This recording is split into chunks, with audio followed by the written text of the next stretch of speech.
ప్రియమైన తెలంగాణ ఉద్యోగస్తులకు మరియు పెన్షనర్స్కు నా నమస్కారం అండి. ఇది వరకు మనం ఎంప్లాయీ హెల్త్ కేర్ ట్రస్ట్ గురించి మనం మాట్లాడుకున్నాము. అదేవిధంగా ఈహెచ్ఎస్ మార్గదర్శకాలపైన కూడా సోమవారము ఒక మీటింగ్ ఉంటుంది అని చెప్పేసి అనుకున్నాము.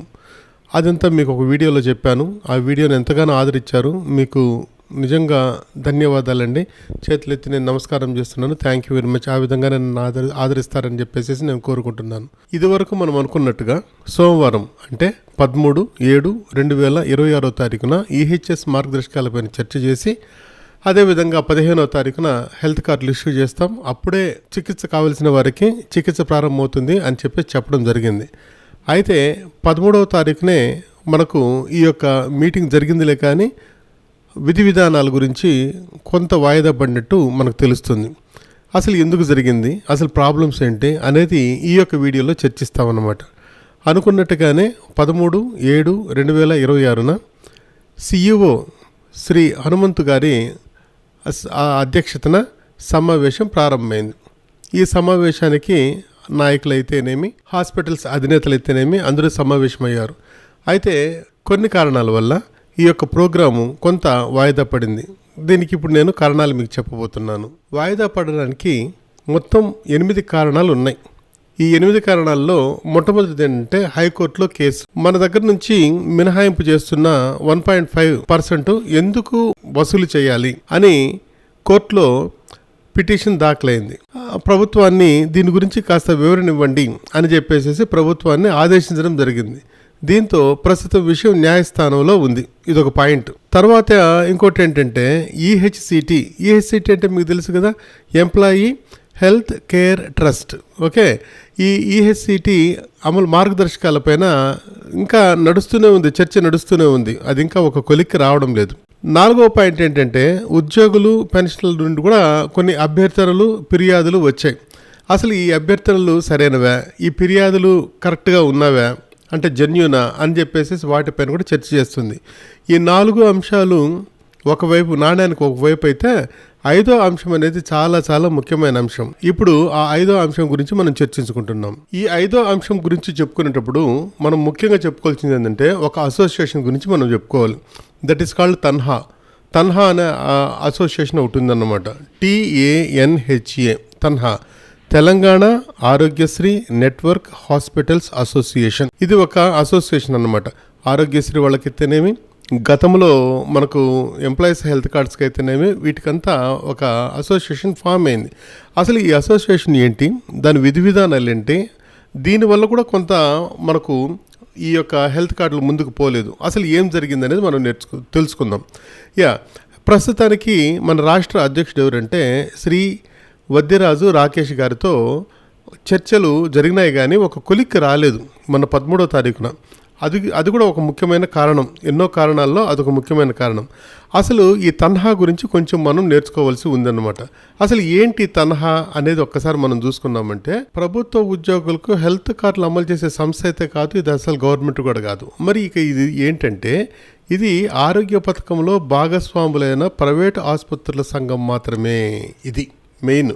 అంటే ఇది ఆరోగ్య పథకంలో భాగస్వాములైన, అంటే ఎవరెవరికి అంటే లిస్టెడ్ హాస్పిటల్స్ ఉంటాయి కదా, ఆ హాస్పిటల్స్ అసోసియేషన్ మాత్రమే ఈ యొక్క తన్హా. అంటే దీని పని ఏంటంటే ఉద్యోగులకు చికిత్స అందించడం, అంటే ఈ అసోసియేషన్ ప్రభుత్వానికి క్లెయిములు పంపించడం, ఆసుపత్రుల సమస్యలను ప్రభుత్వం దృష్టికి తీసుకెళ్లడం మాత్రమే ఈ యొక్క తన్హా యొక్క ప్రధాన పాత్ర. అంటే ఏంటంటే ఈ యొక్క మనకు వైద్యం చేసినప్పుడు ఆ యొక్క బిల్స్ వచ్చినా రాకపోయినా, ఆ హాస్పిటల్స్లో ఉన్న ప్రాబ్లమ్స్ ఉన్నా ఇవన్నీ ప్రభుత్వం దృష్టికి తీసుకుపోతుంది. అంటే ఏంటంటే లిస్ట్ ఆఫ్ హాస్పిటల్స్కు ఆ తర్వాత ప్రభుత్వానికి మధ్యలో ఒక వారధి మాదిరి మాత్రమే పనిచేస్తుంది ఈ తన్హా. అంటే Telangana Aarogyasri network hospitals association. బాగా గుర్తుంచుకోండి. ఇక దీని గురించి ఇంకొక 2 పాయింట్లు మీకు చెప్పాలనుకుంటున్నాను నేను. చివరిగా తన్హాకు సంబంధించిన 4వ పాయింట్ ఏంటంటే హెల్త్ కార్డుల జారీ, నిధుల నిర్వహణ, విధానాల రూపకల్పన వంటి బాధ్యతలు ఈహెచ్సిటికి మాత్రమే ఉంటాయి మరియు ప్రభుత్వానికి మాత్రమే ఉంటాయి. నెక్స్ట్ ఈ అంశంలోనే ఇంకొక పాయింట్ కూడా మీకు చెప్పాలి. అదేంటంటే ఎంపానెల్డ్ హాస్పిటల్స్. ఇంతకుముందు తనఖా గురించి మీకు క్లియర్గా ఐడియా వచ్చింది. ఇప్పుడు ఎంపానల్డ్ హాస్పిటల్స్ అంటే ఏంటంటే అవి 943ని సెలెక్ట్ చేయడం జరిగింది. అదట పక్కన పెడదాం. ఎంపానల్డ్ హాస్పిటల్స్ అంటే ఏంటంటే ప్రభుత్వము లేదా సంబంధిత ఆరోగ్య పథకము అధికారికముగా గుర్తించి ఆ పథకం కింద నగదు రహిత వైద్య సేవలు అందించుటకు అనుమతి ఇచ్చిన ఆసుపత్రుల యొక్క లిస్టులనే ఏమంటామంటే ఎంపానల్డ్ హాస్పిటల్స్ అంటాం. ఒక మాటలో చెప్పాలంటే ఆరోగ్య పథకంలో అధికారికంగా చేర్చబడిన అంటే గుర్తింపబడిన హాస్పిటల్స్ అన్నింటిని ఏమంటామంటే ఎంపానల్డ్ హాస్పిటల్స్ అని చెప్పేసి అంటాం అన్నమాట. ఈ ఎంపానల్డ్ హాస్పిటల్స్ మనకి ఎన్ని వచ్చినాయి? మొన్న 943 ఎంపానల్డ్ హాస్పిటల్స్. ఈ ఎంపానల్డ్ హాస్పిటల్స్కు ఒక అసోసియేషన్ ఉంటుంది. ఆ అసోసియేషన్ యొక్క ప్రెసిడెంటే వద్దిరాజు రాకేష్ గారు. వీరిని అక్కడికి పిలవడం జరిగింది. ఇప్పుడు వారేం చేశారంటే కొన్ని సమస్యలను ప్రభుత్వం దృష్టికి తీసుకొచ్చారు. ఓకే, లేదంటే ట్రస్ట్ దృష్టికి తీసుకొచ్చారు. ఆ సమస్యలు ఏంటో ఇప్పుడు చూద్దాం. ఒక్కసారి మీరు 7వ పాయింట్ గమనించినట్లయితే వివిధ జబ్బులకు అంటే మనకి ఇంతకుముందు ప్రొసీజర్స్ అని చెప్పేసి నేను గత వీడియోలో చెప్పాను. 2594 చికిత్సలకు మనకు ఎంప్లాయీ కార్డ్స్ రాబోతున్నాయి. ఇవే ఏంటంటే ఈ యొక్క చికిత్సలు అన్నమాట. ఈ 2594 చికిత్సలకు రేట్లు పెంచాలని చెప్పేసి తన్హా డిమాండ్ చేసింది. Point number 1. దాన్ని ఏ విధంగా వాళ్ళు సమర్థించుకున్నారు అనేది మనం ఒక్కసారి చూస్తే ఎలా సమర్థించుకున్నారంటే ఇక్కడ చూడండి. ఫస్ట్ పాయింట్ నెంబర్ 1 ఏంటంటే ప్రస్తుతం ప్రతిపాదించిన ప్యాకేజీ ధరలు అంటే ఏంది? ఈహెచ్సిటీలో ప్రతిపాదించిన ప్యాకేజ్ ధరలు గత ఆరోగ్యశ్రీ మరియు ఈహెచ్సి అంటే పాతది హెల్త్ కార్డ్స్ ఆ ధరల కంటే చాలా తక్కువగా ఉన్నాయన్నమాట. అంటే ఏంటంటే ఇప్పుడు ప్రకటించింది ఏంటంటే సెంట్రల్ గవర్నమెంట్ హెల్త్ స్కీమ్లో ఉన్న రేట్లు ఆ రేట్లు మేము చేయలేము అని చెప్పేసి చేతులు ఎత్తేసింది.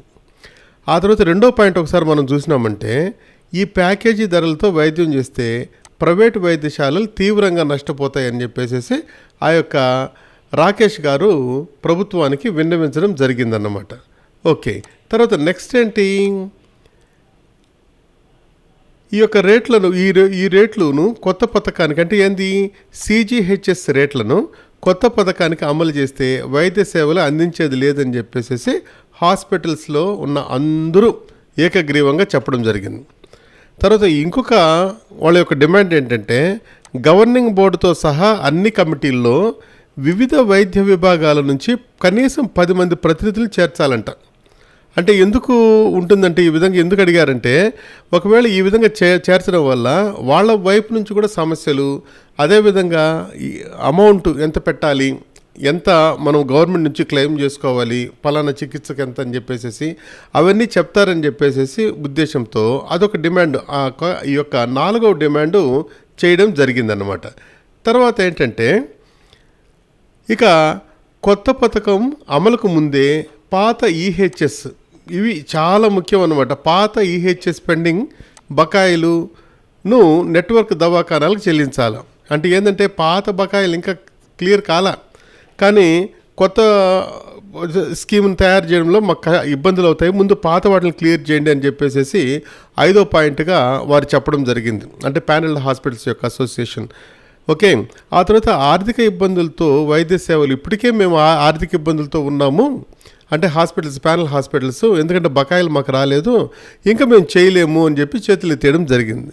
నెక్స్ట్ ఈ హెచ్సిటీ స్కీమ్కి సంబంధించిన ఫిర్యాదులను ఎప్పటికప్పుడు స్వీకరించి పరిష్కారం చూపేలా పటిష్టమైన యంత్రాంగం, ఇప్పుడు ఉన్న యంత్రాంగం కన్నా ఇంకా పర్ఫెక్ట్ యంత్రాంగం రావాలి. ఎందుకంటే ఎక్కడెక్కడైతే మనకు ప్రాబ్లమ్స్ ఉన్నాయో ఆ ప్రాబ్లమ్స్ అన్నింటినీ మనం క్లియర్ చేసుకోవాలి అని చెప్పేసి వారు చెప్పడం జరిగింది. ఇక 8వ పాయింట్ చూస్తే కొత్త పథకం అమలుకు ముందే ఈ సమస్యలన్నింటినీ తీర్చాలి అని చెప్పేసి.